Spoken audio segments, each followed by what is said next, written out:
Hello and welcome to my channel. I'm Angela Bren and today I'm bringing you a few more Spellbinders Clubkits from February 2025. I start off with the stencil of the month, Nature's Canvas. It's got 5 layering stencils and it's very easy to use. Unfortunately, this stencil of the month is already out of stock this month, but it is the principles of the stencils that you can use and the techniques that I show here on any layering stencils that you may have that are similar. I'm starting off by using a very simple technique where I'm just using the colors as they come and I'm just applying it quite heavily with my small blending brush. Because when it comes to layering stencils, there's not really much thinking to do. All you need to do is think of the colors you want to use and you can just go with it. The stencils are so wonderfully labeled. So you've got a label 1 to 5 that is etched at the left top hand corner of the stencil. So you know the chronology of the stencil layers that you need to use. So I start off with a lighter green. The second layer is a darker green because I want some differentiation. And now I'm going to the first layer of the flowers where I'm going with some purples. So I'm using some hydrangea, which is a lighter purple, and then I go in with a darker purple with a smaller blending brush, which is a detail blending brush, and try and put some edging, just some shadow onto the flowers that are already there. Sometimes these crisp dye inks, they do dry a little bit lighter, so you may need to go in with a second layer if you want to see the actual differentiation when the ink is already dried.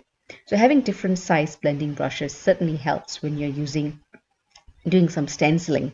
Now with the second layer of flowers, I go in with a different color. I'm going in with oranges. So I start with a snapdragon. So for the larger flowers, I'm using a bigger blending brush, which is called a small blending brush. And I do go in later on with the detail blending brush to put a little bit more additional color with the darker orange. Now it's really up to you whether you want to do that additional shadow, because with these blending brushes or these stencils, if you like, you don't really need to do that. So I'm using a mini blending brush here to put a little bit of shadow into the orange flowers. I do have many sized blending brushes because it really needs different sizes to put the little bit of shadow and light that you want when you're using the stenciling. And then for the final layer, I'm going to use some Luna paste. And this is going to be the Slippery When Wet, which is a light gold color.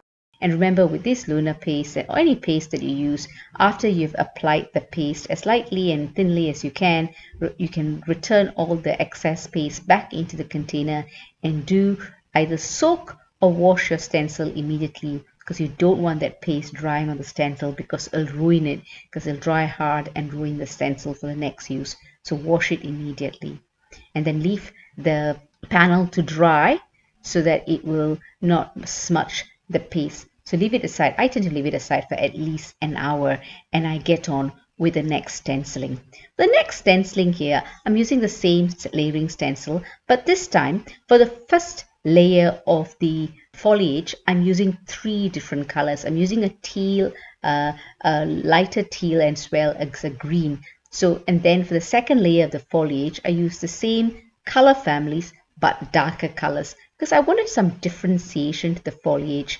I hope this makes sense to you, because you can actually even go with rainbow colors if you want. But I decided to use 3 different colors of greenish, blue and greens as well, just to have that differentiation. And I do go in for a second time to put the colors in because I want the colors to be a little bit deeper and I do want them to blend between each color. So I want to have a bit of a seamless transition from color to color, so there's no lines or delineation between the colors. So once I remove the first stencil and I put the second stencil, you can see I just move all these lighter colors and replace it with the darkest color in that range of colors. So Altenew crisp dye inks do come in colors of 4 colors. So what I did is I used the second color and the 4th color. So you've got the second lightest and the darkest colors for these ranges that I've used on these stencils. And I'm doing the same thing. I'm putting 3 colors in the layers. I put the bottom and top color, and then in the middle I put the third color, and then I go again and try to blend them all because I don't want any delineation of the color. And I think I get a nice blend of that foliage between the light and the dark colors. And then I go in to put 3 different colors on both layers of the flowers. And I do a little bit of covering some of that flowers because I do want, in the second layer I do that because I do want to have different colored flowers without the colors of the flowers blending into each other. So I did go in to do that. I really hope you find all of the inspiration I give you in this video for the various Spellbinders Club kits that I use for February 2025. And do let me know what you think. I have time-stamped each of the club kits that I use, so you can straight go to the club kit that you want to see. But even though the stencil of the month is not available, I think it's worth watching it just because these techniques can be applied to any stencil sets. So if you want to order and make sure you get your order, do get your Spellbinders Club Kits orders in early. You can order anytime between the 6th and 27th, or just put in your order so that you don't miss out really. So people who order before the 6th to 27th, you will get your order as soon as possible. So you will not miss out on any of the Spellbinders Club Kits. Now for the final layer, I'm using a Glimmer paste, which is Nebulosity Black. And I've already placed that, and again, same principles, leave it to dry for about an hour and do wash your stencils quickly. Here, I've already done the stenciling. You don't want me to see me stenciling again and again. And I'm just stamping the sentiment. The sentiment here is Warm Winter Wishes, and I had another sentiment, which is Hello. For all the sentiment stamps here are from the clear stamp of the month, which is great because all of the Spellbinders Club kits do complement one another for each month. And then what I'm going to do here is I'm going to put this through an embossing folder. I do like the color combination of this panel here. I'm going to put it through the embossing folder of the month called Wicker Basket, and this is a 2D embossing folder. I'm spritzing some water behind the panel just to soften the fibers in the card, so when I put it through the embossing machine it does not crack, and this is the embossed side of the panel. I do the same color combination, and I forget to stamp the sentiment here, but I'll put the sentiment in later. But here I'm flipping the embossing folder, and I'm going to show you what I'm going to do is use the debossed. So you see the embossed on the left and the debossed. I wanted to do this to show you that both sides are lovely. I like both sides of the embossing folder. You can get more from the embossing folder if you do both sides. I do like that. So this is an A6 card base. A6 card is quite a common card size in the UK. So it's 14.8 centimeters by 10.5 centimeters. I put some adhesive, double-sided adhesive on the front of it, and then I'm placing the stencil inked and embossed panel onto the card front and just cutting off the excess with my scissors. And then I've already stamped the sentiment and die cut it from the clear stamp of the month, and I'm using my T ruler to make sure it's nice and straight on the card front. This is the panel that I forgot to stamp the sentiment before I embossed it, so I'm just adding the sentiment that way.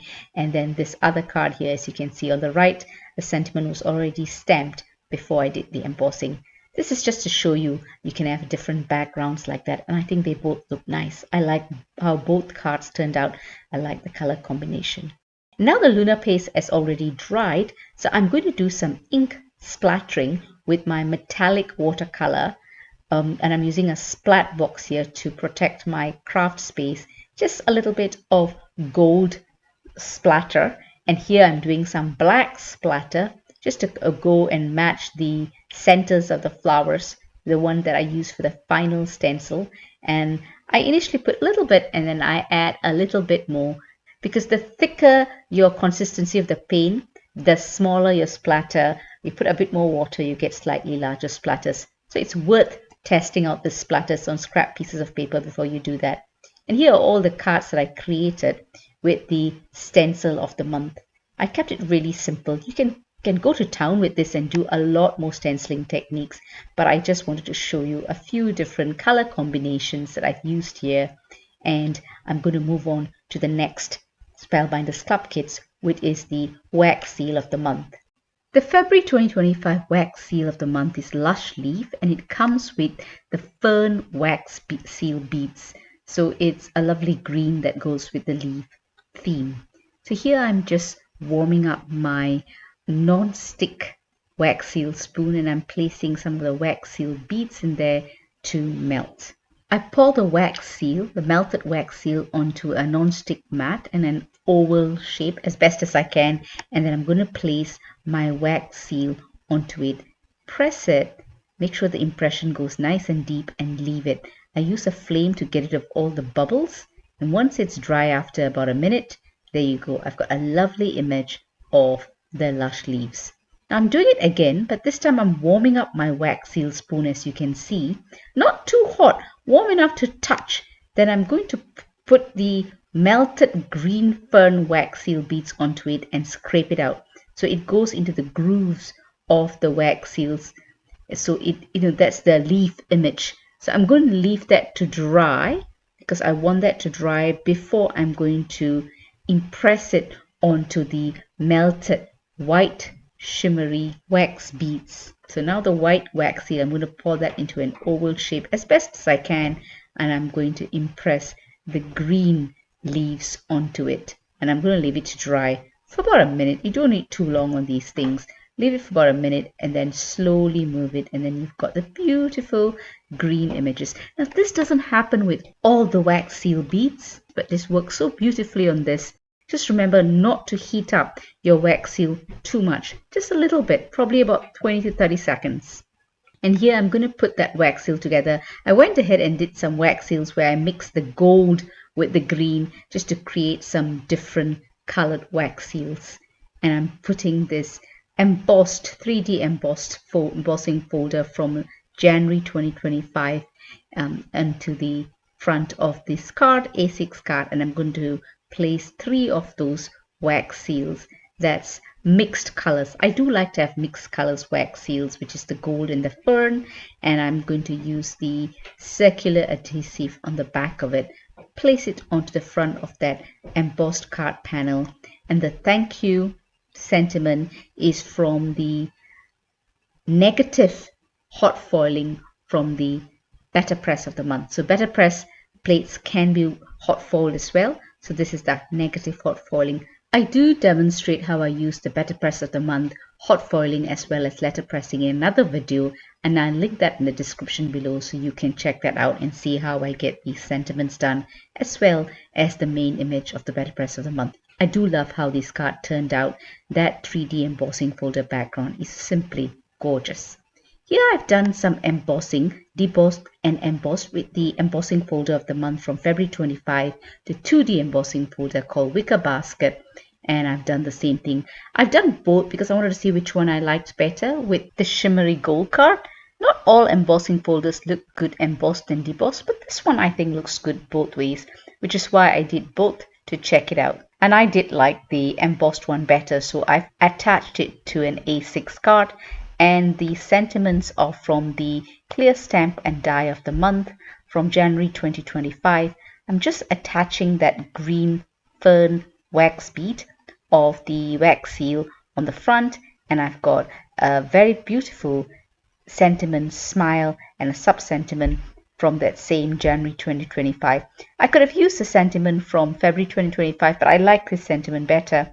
And that's the thing about Spellbinders Clubkits. When they've got sentiments, you can use it across many different cards. And I'm going to use my Deco Color Premium Gold Metallic Marker to highlight the wax seal on just the raised bits, so the leaves come out as gold and shiny to match the background of the card. I like the simplicity of the cards. I didn't introduce too many colors, but I think with the wax seal, the embossed background, and the sentiment that's been die cut, it looks gorgeous. I've used the stitching die of the month to die cut a rectangle in watercolor paper, and I'm going to do some stamping with the clear stamp of the month, February 2025, called Spring Smiles. I'm going to stamp the little bunny that comes in it. There's come a few cute images on the clear stamp of the month. And because I've not used this stamp before, I'm going to prepare it with a stamp conditioning eraser by removing the sheen on the new stamp so that it can take on the ink that I will be tapping onto it. And I'm using the VersaFine Onyx Black ink to stamp the image onto the watercolor paper because I'm going to do some watercoloring. I'm also stamping that same image onto some masking paper because I'm going to mask that particular bunny and I'm going to stamp a bit of a background around it or behind it. So I'm going to do some fussy cutting. I use a tiny scissors here, but when you do fussy cutting, remember, move the paper, don't move the scissors. If you move the paper, it's easier for you to cut the image as close to the line as possible because you want to get it to close as the line as possible because you don't want a ghost image around your masking image, masked image. You want to have a very clear masking so that the images in the background go right up to the edge of the line. So I'm going to stamp this vines that come with the clear stamp of the month. Now they're supposed to be hanging, but I'm going to be stamping them as foliage on the background of the bunny.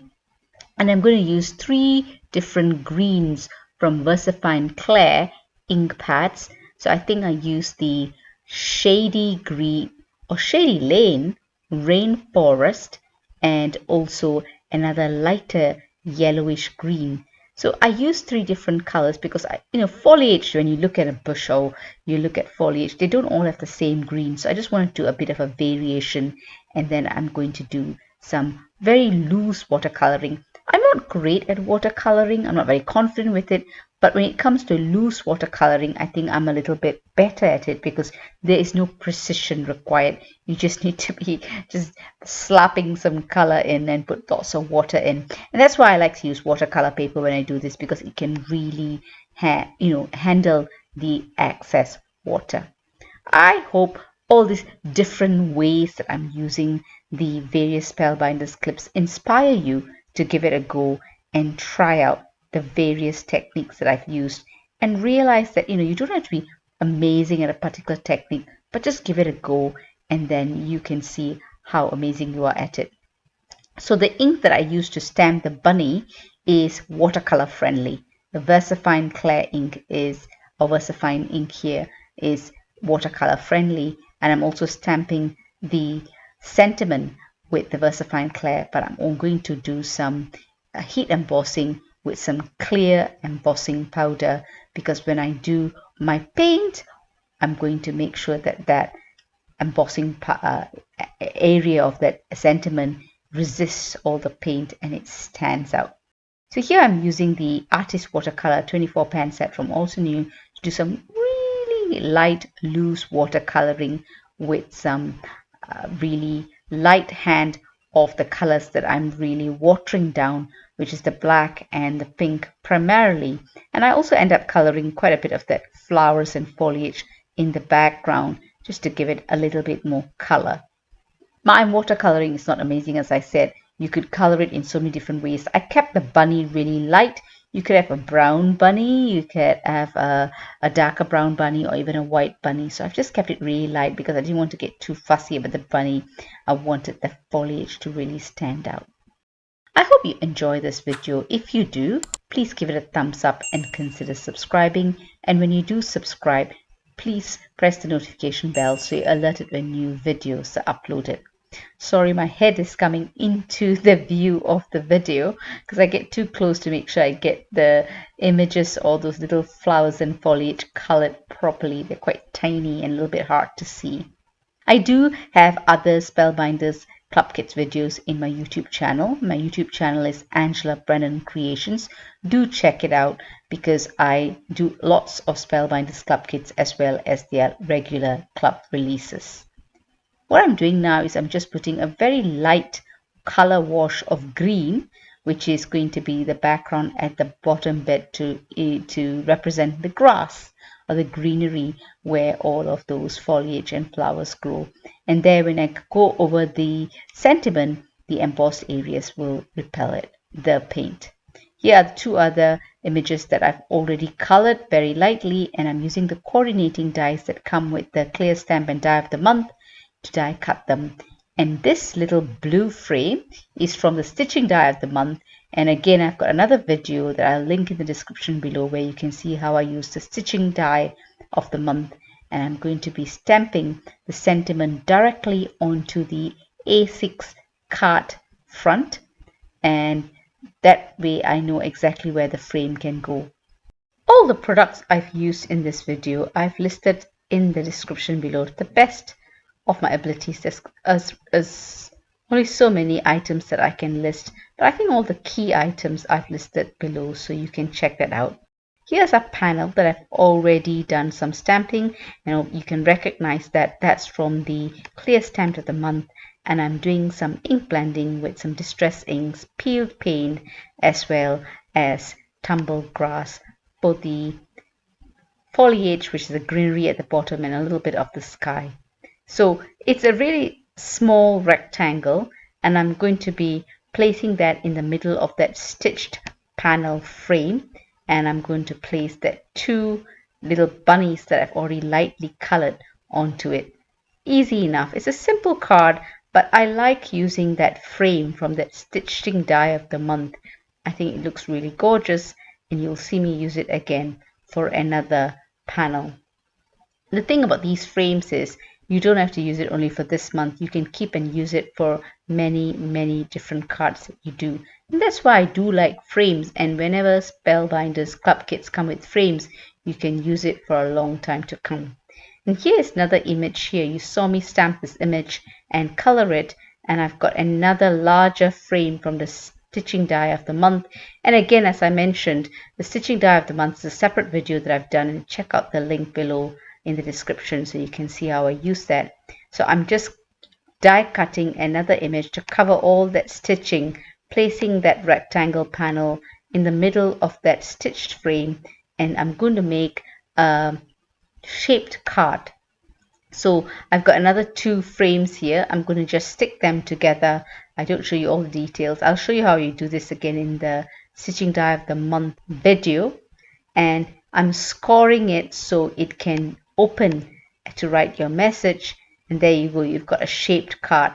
So I'm going to put some liquid glue to stick those two panels together, put it under a thick book so it kind of really adheres well. And there you go, you've got a nice shaped card where you can open and make it stand up. And I'm going to be adhering that wax seal at the top because I think the colors go so well together. So here is one card. I really like how this card turned out. Let me know what you think. So I've got quite a few Spellbinders Clubkits used in this particular card, but I think they all go so well together. I really do enjoy a stitching die. Here are 4 square cards that I use, and I've got various die cuts that I've done with the square cards, and I'm going to be using all of it to stamp some element of the clear stamp of the month. So I'm going to make 4 tiny cards. I like making cards of different sizes. So these are really small cards. I think they are 4-inch squared cards or 3-inch square cards. I can't quite remember, but they are small enough to allow me to use the various square dies that I have to create different looking cards. And I even do some masking here to stamp both the bunnies on the same card. So it can be really versatile.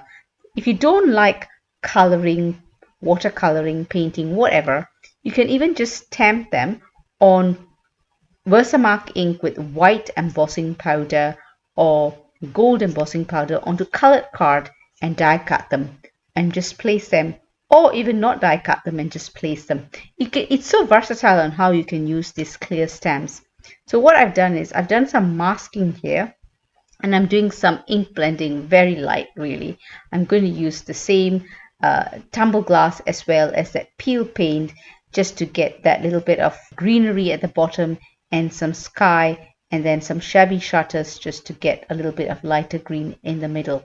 So then when you remove the masking tape, you've got a lovely image that is not colored of the bunny that you can just color. I like this kind of cards. I didn't show you all the details of the watercoloring. It'll take forever. And now I'm just going to create cards out of them by stamping some sentiments. Now sentiments, who says you need to always stamp them on the bottom of the card? You can even stamp them on the side of the card, and that's what I do for this particular card. I like the sentiments from the clear stamp of the month. I do like sentiments that come with this clear stamp of the month that matches the theme of the Spellbinders Club kits of that month. It really makes a difference to have sentiments. So this month you've got sentiments from the clear stamp of the month, from the better press of the month, as well as the glimmer of the month. So you've got quite a few sentiments that come through. You've even got sentiments with the small die of the month and the large die of the month, or is it the large die of the month? So you got sentiments from quite a few of the Spellbinders Club kits, and therefore you can use them across the various Spellbinders Club kits. And this little cute, these little square cards that I got really come in handy, and here are all the cute square cards that I created. I backed each of those square panels with some foam sheet to give it some dimension. Now for the next card, I'm going to be doing a frame. So I'm going to use that stamp from the clear stamp of the month to create a frame. And I've got this stamped onto some IT Express It card. Basically Express It card, which is Copic friendly, because I'm going to do some Copic coloring, which is why I'm using the Memento Tuxedo Black ink, which is a Copic friendly ink. So all I do is I place the stamp onto my door of the stamping platform, and I just rotate the card, and then I place that to make a nice oval shape with the card, and the gaps there I will stamp some additional flowers and cover those gaps. So I've got a nice oval shape, and here are various Copic markers that I use to color the image. Now Copic markers or alcohol markers, they do need ink and card that are Copic friendly or alcohol marker friendly. So using the right ink to stamp the image as well as the right card makes a huge difference. You need a card that can handle the saturation of the alcohol marker inks, and you also need an ink that when you stamp the image will not bleed. So these are really important things when you're going to use the Copic markers or any alcohol markers to do coloring. So once I get this coloring done, and I can actually put all of that oval image together, I'm going to do some die cutting. I want to die cut an oval in the middle of that image because I want to create a shaker card. And what does any shaker card need? It needs an acetate. So I'm going to place that onto an A2 card which measures 4¼ inches by 5½ inches, and I've placed some double-sided tape around that oval shape at the behind it, and rather than use an acetate, I'm using a transparency film. I did get a whole load of a pack of transparency film from a long time ago, and I'm still going through it. So it's basically a plastic sheet. In those days, before PowerPoint, any presentation you do is on an overhead projector a long time ago.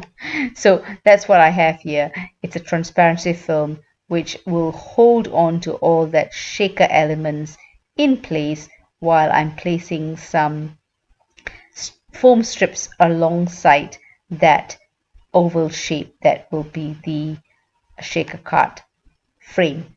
So now I'm going to be placing some foam strips across all of the back of that card panel so that it'll give it that depth or that dimension in order for the shaker elements to be able to move about in that back of the card. So when you're placing the foam strips around an oval shape, you want to remove the backing altogether so it's amenable, or it moves, it can curve around an oval shape and it will not cause an issue. So then now I'm going to paste the, first I'm going to put a double-sided tape to close the card together, put some of that shaker elements, which is sequins from the Catherine Puller Vienna selection of sequin mix, and then I've got all that sequin in there. Then all I need to do is place that panel with all that foam strips behind it right onto the card, and there you go, you've got your shaker card completed. Once that's done, so these are the tiny flowers that I've stamped, Copic colored, as well as fussy cut in order to place that to form that nice shape around that card. And I'm pasting some of that elements from that sequin mix into the center of those flowers, and I'm using my media picker tool to help me put them in place. When you've got tiny elements to put in place, having a media picker tool makes a huge difference. And the sentiments that I've stamped and die cut and layered, so that's a bit of dimension, is from the January 2025 clear stamp of the month. I do like the January 2025 clear stamp of the month, as you've seen me use it on a previous card as well. So sentiments that come with Spellbinders Club kits, I will be using them again and again, especially when they're quite generic. And here is the shaker card that's completed, and you can see that shine all over. I hope you like this card. Let me know what you think. I do something similar for the next card, but this time it's a square colored card where I'm doing the stamping with Versamark ink and embossing it with some super fine white embossing powder and do some coloring with the twinkling H2O paint. It's a simple enough card, so this is another one of those small square cards. I do like making small cards, and you can get a lot from doing various card sizes.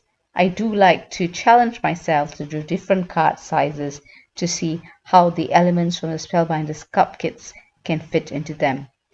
Though I'm not using a watercolor paper here, I'm using some thick card here, I can use the Twinkling H2O paints because they do not saturate the paper with too much water. And here the sentiment is from the Glimmer hot foil kit of the month, which I have hot foiled with teal hot foil.